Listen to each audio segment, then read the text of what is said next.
Assalamu Walaikum. In this video, how to change text size in photopea. Let's begin.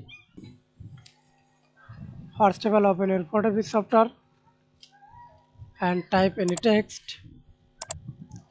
Then change the text size. Click the show transform control or double click the text size type custom. Example use 100 pixels. Okay, or 200 pixels.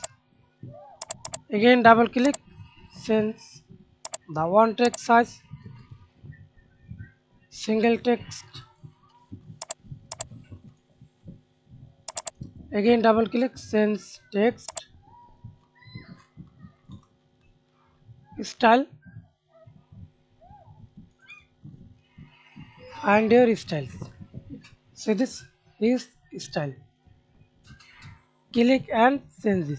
Okay, that's it. Thanks for watching video. Please subscribe to my channel, like, comment, share.